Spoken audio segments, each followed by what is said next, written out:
वहां कोई चैतन्य मूर्ति नहीं है, कोई शब्दों का प्रयोग नहीं होता है, एक रस्म और रिवाज है, हम करते चले जा रहे हैं, बच्चों को कराते चले जा रहे हैं, प्रार्थना करते चले जा रहे हैं। उस प्रार्थना का सार क्या है कभी दिल में सोचते ही नहीं, दिल बदलता नहीं। सत्संग एक ऐसा स्थल है जो परिवर्तन स्थल है। यहाँ पर आदमी जब आता है और शब्दों की चोट पड़ती है तो उसके जीवन में कुछ विचार उत्पन्न होता है कि हमें अपने जीवन को नए ढंग से बनाना है। जीवन बीता सो बीता, किंतु अब जो जीवन बनेगा वो ठीक से जीवन जिएंगे। एक राजा था किंतु मक्खी चूस था, उसके पास संकुचित विचार था, कंजूस प्रकृति का राजा था। वहां पर एक नट था, बहुत सुंदर नृत्य दिखाता था। नट के मन में यह हुआ कि हम सब मोहल्ला में नाच दिखाते हैं, पुरस्कार पाते हैं और हमारे नृत्य की सब लोग प्रशंसा करते हैं, तो क्यों ना हम राज दरबार में जाए तो बहुत ज्यादा इनाम पाएंगे। इस आशा से वह राज दरबार में जाकर निवेदन करता है। राज दरबार में जो लोग रह रहे थे वो सब ने स्वीकृत दे दिया कि ठीक है तुम अपना आओ, अपना खेल दिखाओ। रात्रि में नृत्य का कार्यक्रम प्रारंभ होता है। वहां जितने लोग थे सब लोग प्रभावित हो जाते हैं, कोई कुछ देता है, कोई कुछ देता है, किंतु राजा कुछ पुरस्कार नहीं। और नर्तकी जो थी उसका शरीर थक गया और राजसत्ता की ओर से कोई पुरस्कार नहीं मिला। और वो बाजा कम नहीं बजा रहा था, और वास्तव में जो बजाने वाले होते हैं उसी के ताल पर नाचने वालों का पैर या अंग में कंपन होता है, गति होती है। बजाने वाले एकदम पावर से बजाए कि कभी तो राजा प्रभावित होगा इनके नृत्य से और विशेष पुरस्कार मिलेगा, ये उनके मन में आशा लगी हुई थी। और राज दरबार से कुछ नहीं मिल रहा था तो नर्तकी थक जाती है, दुखी हो जाती है। वो कह बैठती है, बहुत गई थोड़ी रही, थोड़ी भी अब जाए, कहे नटनी तो नट देव ताल में भंग न लगा। बहुत गई थोड़ी रही, बहुत चली गई रात। वो कहते रहे कि बहुत रात चली गई, अब थोड़ी सी रात रह गई है। और जो तुम इशारा करती हो कि इस प्रकार से नृत्य बाजा कम करो, ये अच्छी बात नहीं। बहुत गई थोड़ी रही, थोड़ी भी अब जाए, जो रात रह गई है वो भी अब चली जा रही। अब ताल में भंग न करो, जो होना होगा वो होगा, मिलना होगा मिलेगा, नहीं मिलना होगा नहीं मिलेगा, किंतु ताल में भंग न करो। इतना सुनते ही जो राजकुमारी थी बैठी हुई कि बहुत गई थोड़ी रही, थोड़ी भी अब जाए। राजकुमारी अपने गले में एक हार सोने का पहने हुई थी और कीमती अंगूठी पहने हुई थी। बहुत गई थोड़ी रहे, थोड़ी भी अब जाए, ये शब्द सुनकर के उसने पुरस्कार में दे दिया। राजा की आंखें लाल हो गई कि अरे ये हमारे दरबार से इतनी बड़ी हमारी बेटी इस प्रकार से राजकुमारी होकर के इतना पुरस्कार दे दिया। और राजकुमार एक बहुत कीमती साल ओढ़े हुए था और वो साल और तमाम द्रव्य उसको उठा करके दे दिया। राजा को बड़ा आश्चर्य लगा कि एक साखी के आधार पर बहुत गई थोड़ी रही, थोड़ी भी अब जाए, कहे नट सुन नाचने ताल में भंग न लाए। इस प्रकार से जब नृत्य समाप्त हो जाता है, राजा उन दोनों को बुलाता है कि आखिर तुमने बिना विचार किए, बिना परामर्श लिए तुमने साल क्यों दे दिया और गले का हार क्यों दे दिया, अंगूठी क्यों दे दिया, इतना संपत्ति उसे दान में क्यों दिया। राजकुमार ने कहा क्षमा करे तो मैं बताऊं। तो क्षमा है, एक ही राजकुमार हो तुम, जो कुछ हो अंदर की बिल्कुल सही सही बात बता दो। कहा मेरे मन में यह विचार उठ रहा था कि आप वृद्ध हो गए हैं किंतु आप अपनी सत्ता मुझे नहीं दे रहे हैं, तो मेरे मन में यह था कि मैं आपकी हत्या करके और मैं राजा बन जाऊं, ये मेरे मन में चल रहा था। और आज इसकी एक साखी मेरे जीवन को बदल दिया कि बहुत गई थोड़ी रही, थोड़ी भी अब जाए। तुम्हारे पिताश्री की आयु बहुत ज्यादा बीत गई है, थोड़ी सी आयु रही है, उसके लिए तुम क्यों ऐसा गलत काम कर रहे हो कि सदा के लिए इतिहास में तुम्हारा नाम कलंकित हो जाए। थोड़ी सी रह गई, वो भी चली जा रही है। इसलिए मेरे मन में इतना बड़ा परिवर्तन हुआ कि अगर आज ये बात मैं नहीं सुनता तो आपकी हत्या हो जाती और मैं राजा बनता, सदा के लिए मेरा नाम भी कलंकित हो जाता है। इस नाते इस शब्द सुन करके मेरे मन में ये हुआ पिताश्री की आयु बहुत चली गई है, अब थोड़ी है बची है, वो भी चली जा रही है, आखिर इनके बाद उत्तराधिकारी मैं ही।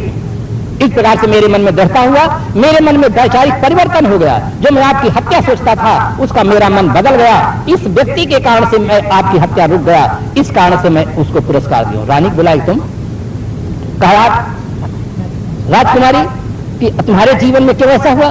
उसने कहा आप कुछ देखते नहीं, मेरी इतनी आयु व्यतीत हो गई है किंतु मेरी शादी की आप कहीं कुछ चर्चा नहीं करा रहे हैं, कुछ नहीं कर रहे हैं। तो मैं मंत्री के लड़के के साथ भाग जाने की विचार कर लिया था कि मंत्री के लड़के के साथ में चली जाऊंगी, पिताश्री मेरी तरफ कोई ध्यान नहीं दे रहे। किंतु बहुत गई, थोड़ी रही, थोड़ी भी अब जाए। मेरी बहुत आयु पिता की चली गई है, थोड़ी सी आयु बची है वो भी चली जा रही है। हरदम पिता के लिए मैं कलंक क्यों लगाऊं कि पिताश्री की एक लड़की, एक राजकुमारी और मंत्री के लड़के के साथ चली गई। इसलिए मेरे मन में जो परिवर्तन हुआ है उसके नाते में उसको इनाम दिया कि तुमने मुझे बचा लिया। अगर तुम्हारा ये शब्द मुझे नहीं मिलता कि बहुत गई, थोड़ी रही, थोड़ी भी अब जाए, तो मैं तो अपने जीवन में निश्चय कर लिया था कि मैं अपना जीवन वजीर के लड़के के साथ दे दूंगी। तब राजा को होश आया कि सचमुच ये शब्दों का प्रभाव कितना गहरा होता है, और मेरे जीवन में जो मुझे प्रवृत्ति होनी चाहिए थी वो मैं नहीं कर सका। न राजकुमारी की शादी की और न राजकुमार को गद्दी दे पाया।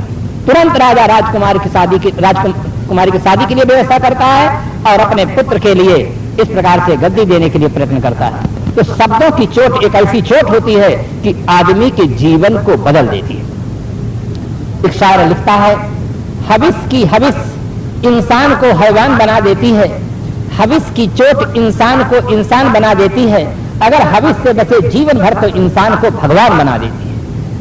आदमी के अंदर बहुत बड़ी क्षमता होती है। हविस की चोट गोस्वामी जी को लग गई और गोस्वामी जी कितने महान बन गए, बुद्ध जी कितने महान बन गए, महावीर कितने महान बन गए। इस प्रकार से जीवन में जो भी महापुरुष हुए हैं उनके जीवन में जो महानता है उस महानता का मानदंड उनका क्या है? मानवीय गुण। मानवीय गुणों का जब उनके जीवन में विकास हुआ, कोई घटना घटी और वो चेते, उनके दिल दिमाग में परिवर्तन हुआ। आदमी के जीवन में तभी परिवर्तन होता है जब उसके भीतर वैचारिक क्रांति होती है, कोई शब्द उसके हृदय को छू लेता है और उसका जीवन बदल जाता है। सामान्य घटनाओं से भी आदमी के जीवन में परिवर्तन हो जाता है। एक वृद्ध आदमी था, सरकारी कर्मचारी था, रिटायर्ड हो गया था, सायंकाल घूमने के लिए निकला था, घूम करके वापस आ रहा था, अंधेरा हो गया था। एक माँ अपने घर में अपनी पुत्री से कह रही थी, बेटी अंधेरा हो गया है, अभी तुमने घर में दीपक क्यों नहीं जलाया है? अंधेरा हो गया है, अभी तुमने घर में दीपक क्यों नहीं जलाया है? और वह वृद्ध व्यक्ति उसी मकान के सामने पहुंच जाता है। ये शब्द घर में कहे गए उसके कान में पड़ जाते हैं, वो सुन लेता है और उसके विचारों में इतना मंथन होता है कि वृद्ध अवस्था आ गई है, अंधेरा हो गया है, थोड़े दिन में जीवन पूरा हो जाएगा, परंतु जीवन में ज्ञान की ज्योत नहीं जली। वो माँ अपनी पुत्री को घर का अंधेरा दूर करने के लिए बतला रही है और व्यक्ति सुन लेता है, अपने जीवन में घटा लेता है कि जीवन में अंधेरा आ गया है, अभी ज्ञान का दीपक नहीं जला है। घर पर जाता है, पुत्रों को बुलाता है, परिवार के सभी सदस्यों को बुलाता है और अपने दिल की बात बता देता है कि जीवन बहुत मेरा व्यतीत हो गया, मुझे बहुत पहले जग जाना चाहिए था किंतु होश में नहीं रहा, एक शब्द ने मुझे आज जगा दिया है। अब वृद्ध अवस्था हो गई है किंतु इस जीवन में कोई ज्ञान की ज्योत नहीं जली है। शरीर वृद्ध हो गया है किंतु मन वृद्ध नहीं हुआ। मन तो अभी चाहता है कि 16 साल 18 साल के जिस प्रकार से था वैसी अवस्था का चिंतन आज भी करता है। पहले तंबाकू खाता रहा तो आज भी तंबाकू खाता है, पहले बोतल पीता रहा तो आज भी बोतल पीता है। जब आदमी के जीवन में ज्ञान की ज्योत जल जाती है तो आदमी के जीवन से सारे विकार समाप्त हो जाते हैं, नया जीवन प्रारंभ होता है। सद्गुणों का जीवन, सदाचारमय जीवन, पवित्र जीवन, साधना निष्ठ जीवन प्रारंभ होता है। कब? जब आदमी के दिमाग में ज्ञान की ज्योत जलती है। तब एक शब्द सुन करके उनके जीवन को स्पर्श किया और उनके जीवन को दिशा को बदला और वो व्यक्ति बदल गए। तो जब तक आदमी के जीवन में उसके विचारों में परिवर्तन नहीं होता, भाव में परिवर्तन नहीं होता है, तब तक जीवन में परिवर्तन नहीं होता है। इसीलिए सत्संग की जीवन में बहुत बड़ी आवश्यकता है। सत्संग परिवर्तन स्थल है। एक गृहदेवी एक वैरागवान संत के पास जाती है, दर्शन करके अपना श्रद्धा सुमन समर्पित करके बैठ जाती है और बैठते ही अपने पति देव की शिकायत करने लग जाती है कि महाराज मेरे पति देवता ये सही इंसान नहीं है, मेरे माता पिता ने बहुत गलत जगह मेरी शादी कर दिया, ये बीड़ी पीते हैं, बीड़ी भर नहीं बोतल भी पीते हैं और इतने नहीं करते मुझको ढोल सरीखे पीटते हैं और कहते क्या है कि शूद्र गवार ढोल पशु नारी और ये सब ताड़न के अधिकारी। महाराज कोई जुक्ति बताइए, कुछ उपाय करिए। महात्मा ने कहा देवी तुम्हारे पति देव कोई साधु तो नहीं है कि जो सब निर्विकार जीवन जिए? अगर वो साधु होते, निर्विकार जीवन जीते तो शादी की कोई आवश्यकता नहीं रहती है। पति है, सांसारिक जीवन में है, आप उनको सहन करें और उनको प्यार से उनको मोड़ने का प्रयास करें कि आप अगर बीड़ी पिएंगे, बोतल पिएंगे तो जो बच्चे हैं उनको आप कैसे मना कर सकते हैं? और इससे सामाजिक दोष होगा, समाज में बुराइयां पैदा होंगी, हम आप लड़ेंगे, तनाव होगा, तो बच्चों के अंदर कितना गलत प्रभाव होगा। जिस घर में पति पत्नी लड़ते हैं उस घर के बच्चों का मानसिक स्तर एकदम बिगड़ जाता है। जब आदर्श रूप में अपने माता और पिता को नहीं पाते हैं तो किससे वे प्रेरणा पाएंगे, किससे सीखेंगे। बच्चों को कभी छोटा ना समझना कि ये छोटे हैं, हमारी हरकतों को क्या जाने। ये बच्चे बड़े नकलची होते हैं, एक एक बात को बहुत अच्छी तरह समझते रह जाते हैं। इसलिए हर माता पिता का कर्तव्य है कि आपस में तालमेल बैठा कर जीवन जिए। जब पति पाने के लिए आपने माता को छोड़ा, पिता छोड़ा, घर छोड़ा, सखी सहेलियां छोड़ दिया, तो एक अहंकार को और छोड़ दो, नम्र बनो, विनम्रता से पति के भावों को, विचारों को सुनो और उन्हें प्रेम से, प्यार से उनको मोड़ो। आदमी शासन के बल पर दबता तो है, रुकता तो है, किंतु बदलता नहीं है। बदलता है प्रेम और प्यार से। जब उसके हृदय में कोई बात छू जाती है, लग जाती है, तब उसका जीवन बदल जाता है। आप राम राम पति से कहिए कि आप राम को मानते हैं, राम को जानते हैं, तो राम तो बीड़ी नहीं पीते रहे। इस प्रकार से हंसते हुए, मुस्कुराते हुए कहिए और उनको ऐसे शब्दों से कहिए जिससे उनके अभिमान को धक्का न लगे, उनके अहंकार को धक्का न लगे। आपका प्यार का व्यवहार ही उनके जीवन को बदल सकता है। तो एक एक शब्द ऐसा होता है कि आदमी के हृदय को छूता है और उसके जीवन को बदलने में समर्थ होता है। इसलिए सत्संग में बड़े ही श्रद्धा और भाव से संतों के दरबार में, गुरु दरबार में आए, एक एक शब्द को बड़े प्रेम से सुने और अपने हृदय को बिल्कुल खुला रखें। जैसे नल के नीचे अगर बाल्टी हम रख देते हैं और एक नल खोल देते हैं तो एक बूंद पानी गिरता है तो बाल्टी में गिरता है, एक बूंद पानी गिरते गिरते बाल्टी पूरी भर जाती है। अगर रखने में असावधानी कर दिए, बाल्टी को उल्टा रख दिए, तो चाहे नल 24 घंटा खुला रहे, बाल्टी भरने वाली नहीं है। अगर ये मन में भाव हो गया कि संतों का काम है कहना, हमारा काम है सुनना, इसके आगे कुछ नहीं, सोचना नहीं, चलना नहीं, तो जीवन भर आते हैं तो कोई परिवर्तन नहीं हो सकता है। किंतु सत्संग परिवर्तन स्थल है। एक एक शब्दों को सुनो और अपने जीवन में प्रयोग करके अपने जीवन को सुंदर बनाएं, सार्थक बनाएं। आप करें और उनको तारें, तारे कुल परिवारा, संतो नदी बहे एक धारा। बस इन्हीं शब्दों के साथ मैं अपनी वाणी को विराम देता हूँ। पाय मनुष्यन दिखान को जिससे छोड़ गिरे, लहो विशाल परम पद की पाय सुकाश करे। विश्व के सभी दार्शनिक विचारक के मनीषी मानव जीवन की भूर भूर प्रशंसा करते हैं। क्यों करते हैं? मानव जीवन ही वह जीवन है जिस जीवन को पाकर हम भजन, भक्ति, सत्संग, सेवा, स्वाध्याय साधनों के द्वारा मन को निर्मल बनाकर आत्मस्थित होकर अपना कल्याण कर सकते हैं। ये सौभाग्य सिर्फ मानव जीवन में मिलता है। इसलिए सभी महानुभाव मानव जीवन की प्रशंसा करते हैं। साहब जी ने भी कहा, पाए मनुष्यतम दिखाना को, मनुष्यतम पाकर अपने जीवन को बेकार में रखो। मानव जीवन सर्वतंत्र स्वतंत्र जीवन, जगने का समय है। आज हम जग सकते हैं, आज हम अपना उद्धार कर सकते हैं। मानव कर्म करने में परम स्वतंत्र है, जग भी सकता है तो उसके अंदर सोने की भी आदमी दाएं भी चल सकता है, बाएं भी चल सकता है। जीवन में शुभ कर्मों का संपादन कर सकता है, अशुभ कर्मों का भी संपादन कर सकता है। परम स्वतंत्र प्राणी, कोई शक्ति उसे बला तो किसी दिशा की ओर नहीं ले जाती है। हर आदमी कर्म करने में परम स्वतंत्र है। किंतु कहा गया है कि यहाँ नेकी बदी दो रास्ते हैं, गौर से सुन लो। तुम्हें चलना है जिस मार्ग से, अपना रास्ता चुन लो, मगर चलने से पहले सोच लो अंजाम क्या होगा। भलाई कर भला होगा, बुराई कर बुरा। करने में तो आप स्वतंत्र हैं। आप प्रश्न उठा सकते हैं कि हम जगने में स्वतंत्र हैं, हम सोने में भी तो स्वतंत्र हैं। बात बिल्कुल सही है, आप परम स्वतंत्र हैं, किंतु दोनों का परिणाम अलग अलग निकले। अगर आप जागेंगे तो उसका परिणाम उद्धार होगा, अगर आप सोएंगे तो उसका परिणाम बंधन होगा। बंधन किसी को प्रिय नहीं। हर आदमी निर्बंध जीवन जीना चाहता है, हर आदमी अपने जीवन की आजादी चाहता है, हर आदमी सुख और शांति चाहता है। इसलिए जगना चाहिए और जो नहीं करते हैं तो बाद में उन्हें पश्चाताप करना पड़ता है, दुख। उदाहरण के रूप में ले, एक सेठ जी थे, उनके पास गौशाला थी। गर्मी का दिन था, दूध कम होता था, कुल 10 किलो दूध होता था। जो दूध निकालने वाला नौकर था वो बहुत चालाक था। दूध निकाल करके 2 किलो दूध वहीं ले लेता था और 2 किलो पानी मिला देते, 10 किलो तौल करके सेठ जी को दूध देता था। एक दिन सेठ जी की निगाह पड़ जाती है कि दूध पतला क्यों है। उन्हें संदेह होता है कि यह आदमी कुछ करता है।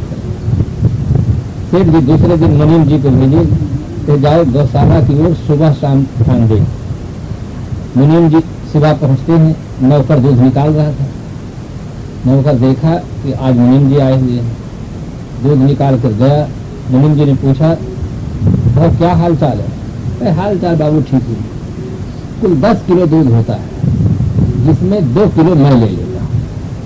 आज आप आ गए हैं, आप बता दें तो आपके लिए कितना। उसने कहा, जब तुम 2 किलो दूध अपने लिए लेते हो, साधारण कर्मचारी हो, तो तुमसे तो बड़े पद पर मैं हूं, मेरे लिए 1.5 कर दो। अब उसके लिए 3 किलो निकाल दिए, तो रोज 2 ही किलो दूध निकलता था। आज 2 किलो अपने निकाल दिया और 3 किलो इनके लिए निकाला, मुनीम के लिए। तो 5 किलो दूध निकला और 5 किलो पानी मिलाया और दूध लेकर गया। जैसे सेठ जी के सामने दूध गया तो सेठ जी तो आश्चर्य में डूब गए कि एक कर्मचारी भी बढ़ा दिए और दूध तो आज पहले से भी बहुत पतला हो गया है। सेठ जी विचार करते हैं कि हो सकता है कि ये कर्मचारी और मुनीम जी दोनों मिल गए और मिल करके ऐसा गड़बड़ करते हैं। सेठ जी के दिमाग में ये भ्रम था कि हो सकता है मैनेजर साहब अगर चले जाएं तो ये गड़बड़ी ना हो। तो तीसरे दिन मैनेजर साहब को भेज दिया कि आप सुबह शाम गौशाला की ओर ध्यान दें। 2 व्यक्ति तो पहुंचे हुए थे, तीसरे मैनेजर साहब पहुंच गए। मैनेजर साहब को पहुंच देख करके जो मुनीम था वो भी उसका स्वागत करता है, नौकर दूध निकाल कर आता है, वो भी नमस्कार करता है। मैनेजर साहब को मंगल पूछते हैं। उसने कहा, साहब ठीक ही है, गर्मी का दिन है, इस समय दूध कम होता है, कुल 10 किलो होता है, जिसमें 2 किलो मैं ले लेता हूं। कल मुनीम जी आए तो 3 किलो वो लिए। आज साहब आप आ गए हैं, आप बता दें मैं आपके लिए कितना निकाल दूं। मैनेजर साहब ने कहा, देखो तुम दोनों व्यक्ति मुझसे निम्न श्रेणी के कर्मचारी, तुम अगर 2 किलो लेते हो, मुनीम जी के लिए 3 किलो देते हो, तो मेरे लिए 4 किलो निकाल दो। तो मैनेजर साहब 4 किलो निकाल दिए उनके लिए। 4 धन 3 धन 2 बराबर 9 हो जाता है। 9 किलो दूध निकल गया, 1 किलो दूध बचा, उसने 9 किलो पानी मिलाया, क्योंकि उसको 10 पूरा करना है। 1 किलो दूध और 9 किलो पानी, 10 किलो दूध दिए। और जैसे सेठ जी प्रतीक्षा में थे कि आज दूध प्योर मिलेगा, शुद्ध मिलेगा, सेठ जी का तो एकदम होश ही उड़ गया। देखा केवल सफेदी सफेदी है, दूध सब गायब। जब लोगों का दिमाग कम तेज था तब लोग दूध बेचते थे, और जब लोगों का दिमाग थोड़ा सा बढ़ा, आज का आदमी का दिमाग चंद्रलोक तक पहुंच गया है, मंगल ग्रह में जाने कुरानी भर रहा है, तो दूध में पानी मिलाना शुरू कर दिया। और जब और ज्यादा दिमाग बढ़ गया है तो अब पानी में दूध मिलाना शुरू कर दिया है। दूध में पानी नहीं मिलाता, पहले पानी बर्तन में भर देता है, ऊपर से थोड़ा सा दूध डालकर फेंटता है कि बराबर है या नहीं। तब सेठ जी के होश उड़ गए एकदम से। उन्होंने कहा, जैसे जैसे हम कर्मचारी ढीलते जाते हैं, दूध गायब हो जाता है। सेठ जी के पास अब कोई उपाय न रहा। चौथे दिन सेठ जी अपनी लकड़ी लेते हैं, वृद्ध अवस्था है, लकड़ी के सहारे से स्वयं गौशाला की ओर चले जाते हैं और उनसे कुछ नहीं कहते। वो तीनों व्यक्ति वहां उपस्थित है, मैनेजर साहब उपस्थित है, मुनीम जी उपस्थित है, नौकर दूध निकाल रहा था। सेठ जी को आते देख करके सब के सब खड़े हो जाते हैं, स्वागत करते हैं। नौकर दूध निकाल करके आता है, वो भी नमस्कार करता है और 10 का 10 पूरा का पूरा दूध मालिक के सामने रख दिया। सरकार, आज आप पूरे मालिक होकर जब आ गए हैं तो पूरा का पूरा दूध आप ले जाइए, क्योंकि अब न मैं ले सकता हूँ, न मुनीम जी को दे सकता हूँ और न मैनेजर साहब को दे सकता हूँ। मैं केवल 2 ही किलो लेता था, किंतु आपने संदेह किया, मुनीम जी को भेजे तो मुनीम जी 3 किलो लेना शुरू कर दिए, और मैनेजर साहब को भेजे तो मैनेजर साहब 4 किलो दूध लिए। तो कल सचमुच 1 किलो दूध था और 9 किलो पानी था। आज आप आ गए हैं तो न मैं ले सकता हूँ, न मुनीम जी को दे सकता हूँ, न मैनेजर साहब। 10 का 10 सेठ जी को पूरा दूध मिला। ये तो उदाहरण है। जितने उदाहरण होते हैं सब सिद्धांत को समझाने के लिए। आप सेठ है, आप मालिक है, अगर आज आप जग जाते हैं तो आपको लूटने वाला कोई नहीं। अगर आप नहीं जगते हैं तो लूटने वाले चारों तरफ लोग बैठे। कोई तो ग्रह नक्षत्र टेढ़ा बता करके आपको लूट लेगा कि आपके ग्रह टेढ़े हो गए हैं, आप लाओ ऐसे ऐसी चीजें लाओ, हम आपको ग्रह शांत कर देंगे। इस प्रकार से लूटने वाले हैं। अब कोई ये बता देते हैं कि अरे आप जैसे व्यक्ति अरे मानव जीवन मिला है, ये बार बार थोड़ी मिलता है। इतना उत्तम जीवन मिला है मन को मारने के लिए। मन को तृप्त करो, सांसारिक वासनाओं का, सांसारिक पदार्थों का इतना उपभोग करो कि मन एकदम छक जाए, शांत हो जाए। कि कौन जानता है स्वर्ग कहाँ है, नरक कहाँ है, कौन मर के आया है कोई यहाँ पर? किसी ने फोन किया है, तार किया है आज तक कि हम यहाँ गए हैं कि नहीं गए हैं? पूरी कल्पनाएं हैं कि संत महात्माओं के चक्कर में न पड़ो, जो कुछ मन में आवे सब खाओ पियो मौज करो। इस प्रकार से बता करके आपके जीवन को संसार की धारा में बहा देंगे। आपका जीवन जो भजन कर सकते थे, साधना कर सकते थे, उसको लूट लेंगे। लूटने वाले संसार में चारों तरफ लोग बैठे, कुछ अंधविश्वास का चक्कर डाल करके लोगों को लूट लेते हैं, कुछ दुर्व्यसन में फंसा के जीवन को लूट लेते हैं, और कुछ संसार की धारा में विषय शक्ति का जो प्रबल जाल है, जिसे सदगुरु कबीर साहब की भाषा में खानी जाल कहा जाता है, विषय शक्ति का जाल, उसमें फंसा करके आदमी का अमूल्य जीवन धन लूट ले जाता है। वही आदमी लूटने से बचता है जो आदमी आज जग गया है। सदगुरु श्री विशाल साहब हमें सावधान करते हैं कि पाए मनुष्य तन वृथा न हो। मानव जीवन मिला है, मानव जीवन बेकार में न जाए। मानव जीवन पा करके भजन करो, भक्ति करो। भक्ति करने के लिए सदगुरु श्री विशाल साहब ने कहा, करे गुरु भक्ति ज्ञान धन लूटे। भगवान साहब जी ने निर्णय दिया कि भक्ति तो चारों तरफ लोग कर रहे हैं। सुबह से आप यहाँ तो नेपाल में बैठे हैं, सुबह होते होते मंदिरों में देखो लोग स्नान करके पत्र पुष्प फल लेकर के मंदिरों में लोग जाते हैं और अनेक प्रकार से अपने इष्ट की आराधना लोग करते हैं, क्योंकि संसार में विविधता है, अनेक संप्रदाय हैं, अनेक गुरुजन हैं, अनेक ग्रंथ हैं, इसलिए उनके विचारों में, सिद्धांतों में भिन्नता का होना बहुत कुछ स्वाभाविक है। भिन्न भिन्न विचारधारा मिलते हैं। एक व्यक्ति मंदिर में जाकर श्रद्धा सुमन समर्पित करता है, एक व्यक्ति जाकर अजान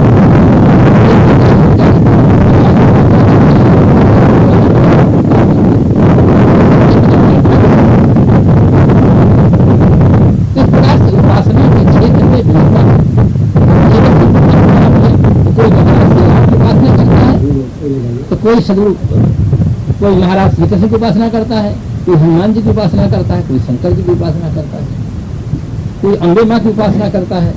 एक ही परंपरा में विविध देव देवियों की मूर्ति बनाकर लोग श्रद्धा से समर्पित करते हैं।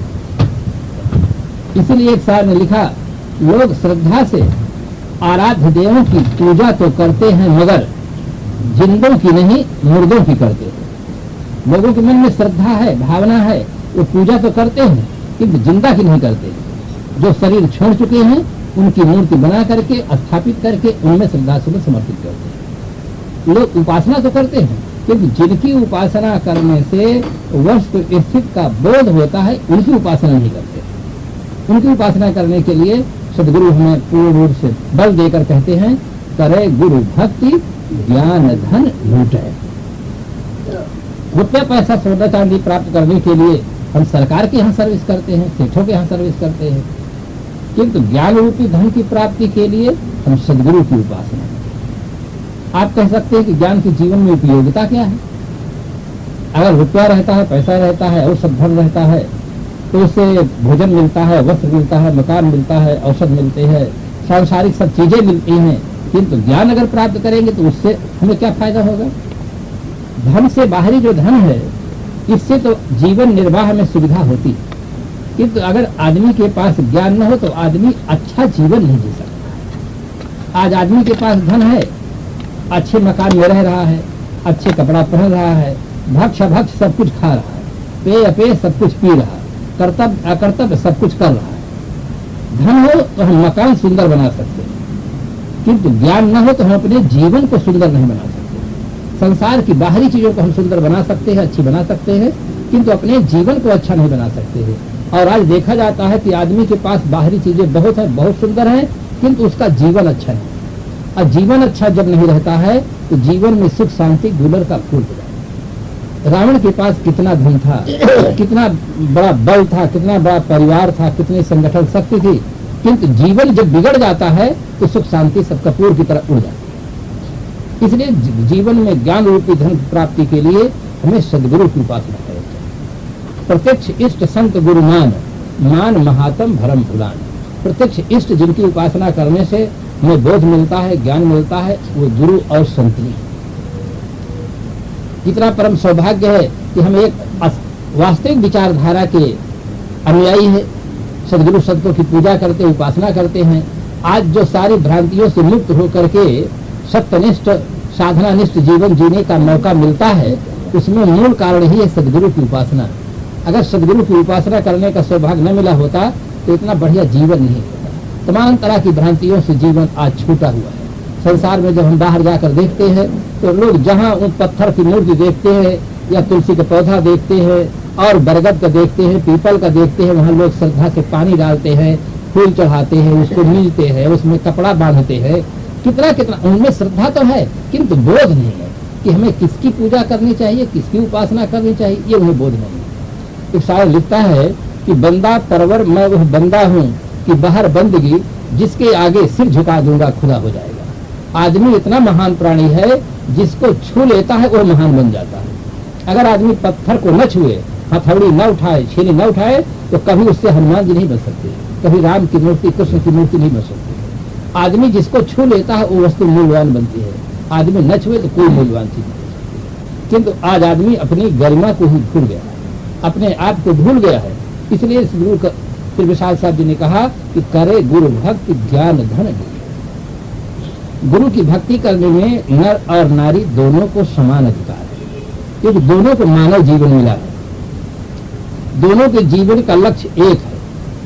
दोनों का लक्ष्य है कि हमें दुख की आत्यांतिक निवृत्ति हो, चिरस्थायी सुख मिले, शांति मिले, ये दोनों का लक्ष्य है, एक का लक्ष्य नहीं है। जिन लोगों को ठीक से विवेक नहीं है, उन लोगों ने ये लिखा कि पति रेको स्त्री राम गुरु, स्त्री के लिए पति ही गुरु होता है। उन्हें ये विवेक नहीं रहा कि अगर भारतीय परंपरा में या विश्व की परंपरा में अगर नारी जात को गुरु करने का अधिकार न होता तो क्या नारी कोई पाषाण की मूर्ति है? क्या वो दुख से छुटकारा नहीं चाहती है? क्या अपने जीवन को निर्मल और स्वतंत्र जीवन नहीं चाहती है? इसके लिए गुरु की ही आवश्यकता है। महाराज श्री राम जब उपदेश करते हैं सोरी से नवधा भक्ति में, तब उन्होंने तीसरी भक्ति में कहा गुरु पद पंकज सेवा तीसर भक्ति अमान, निर्मानता पूर्वक गुरुदेव के चरण कमलों की सेवा करना, ये तीसरी भक्ति है। शिवरी से महाराज श्री राम उपदेश करते थे, और अगर नारी को गुरु बनाने का अधिकार न होता तो लिखते कि पति पद पंकज सेवा तीसर भक्ति अमान। पति पद पंकज सेवा उन्होंने नहीं कहा। क्यों नहीं कहा है? बहुत बड़ी क्रांति की है उन्होंने, क्योंकि पति के द्वारा पत्नी को सांसारिक वैभव मिलता है, जीवन रक्षा का सामान मिलता है, संसार जीवन जीने की अनेक उपयोगी वस्तुएं मिलती हैं, किंतु पति के द्वारा ज्ञान प्राप्त करके सांसारिक वासनाओं से ऊपर नहीं उठ सकता। इसलिए उन्होंने कहा कि गुरुपद पंकज सेवा, व्यवहारिक जगत में पति सर्वे सर्वा है, इसीलिए उसे प्रीतम कहते हैं। किंतु कल्याण जो चाहते हैं वहाँ पति पद पंकज सेवा नहीं, वहाँ गुरुपद पंकज सेवा। गुरुदेव के चरण कमलों की जब हम सेवा करेंगे तो वहाँ हमें ज्ञान मिलेगा, बोध मिलेगा, जिससे हम वास्तविकता को समझ सकते हैं। वास्तविकता को न जानने के कारण से ही अनादिकाल से जीव ये संसार की धारा में बह रहा है। संसार के अधिकतम नर नारी अपने आप को शरीर ही मानते हैं जो दिखाई देता है।